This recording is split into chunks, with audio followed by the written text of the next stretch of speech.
everyone! You asked for it, so here's your dream band tour.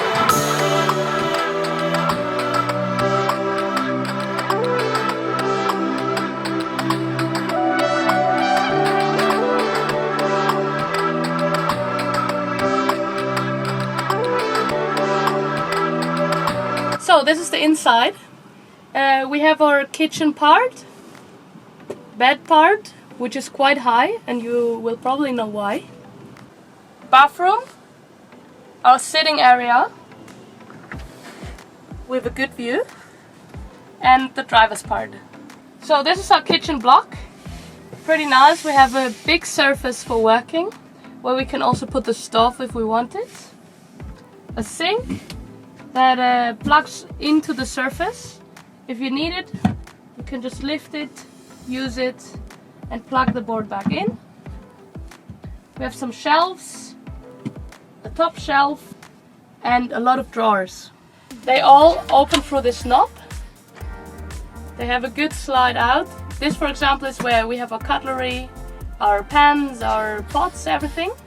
And then once they're in, you can secure them with the button, so while driving they won't come out. So this is very practical. It was a bit of a last minute idea, but if the stove is here, there's always not really a lot of room for working, so we can just flip up this board and make the surface a bit bigger. So if the stove is here, we can cut stuff, store stuff, and yeah, makes a really nice and big surface. Probably the most important part of our whole kitchen block is the drawer with our fridge. It also opens through this knob. Pull it out. It's a top loader, so you can open it to the top. It has two levels, so a bottom part and a top part. So if you need something, it's a bit more organized, which is pretty cool.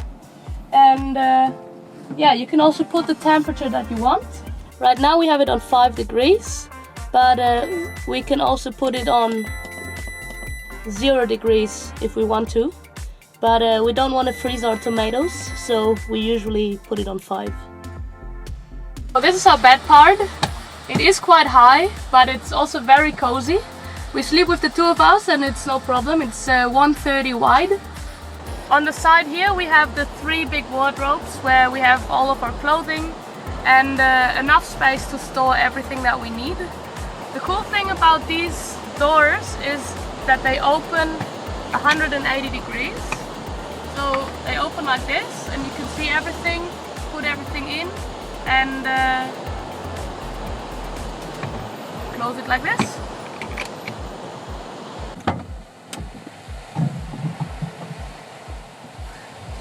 Out of the bed you can usually have the best views.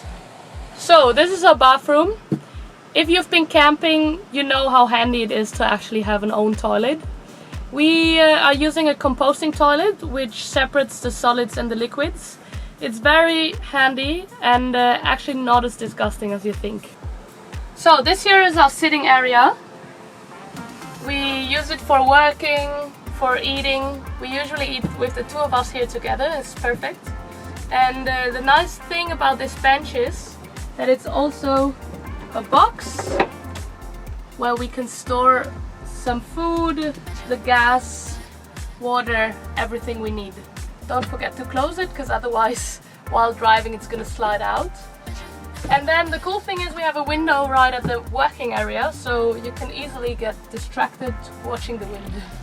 Above the sitting area we have those nice top shelves. Here, for example, we have all of our bathroom stuff, shampoo, sunscreen, everything we need, because here you can always grab it right before going on the water. So under the table we have our very powerful inverter. First of all, it makes 220 volts, so the 2 batteries that we have usually have the 12 volts, and if we want to charge our laptops or any other device, this is our inverter. And it has an electric plug here, so you can plug in anything you want. At the same time it's connected to the solar panel. We have a flexible solar panel that we can move around, so it's the most effective, and the second battery gets charged like that also. We can also plug in just normal electricity if we're at a campsite to charge the second battery. And then also we have the second device, which allows to charge the main battery still while driving, because usually while driving only the driver's battery is charged, but because of this device also our living battery is charged. The reason why as a windsurfer we have such a big van is the garage. So here it is. This is the reason why our bed is so high. We actually have 1.20 meters of height, 2.20 meters of depth, and 1.80 of width. So it's a lot of space, and we can fit 1, 2, 3, 4, 5, 6 windsurf boards. At times we also had 7. 2 surfboards, 2 wingboards. There's one here and one there in the back. A lot of sails, 3 booms, and all the accessory. It all fits. Well, the cool thing about our garage is that it can adapt to whatever gear we're taking. We have those bars here, which we can move up to the height that we want and put in the gear that we want.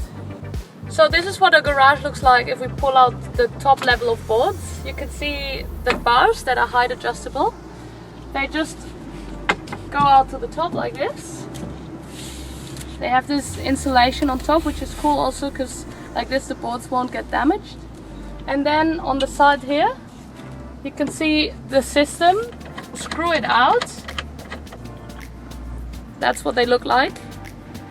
They have the 2-point fix, because like this they won't move. And then the bar just plugs in from the top. And as you can see we have several heights where we can put them. So we can have the bars at whatever level we want.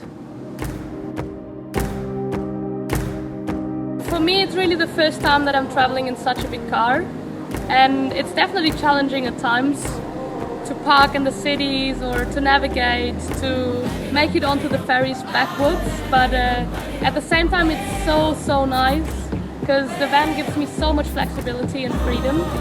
We can just move wherever we want, follow the wind, park at the spot and pull out our gear and just go windsurfing.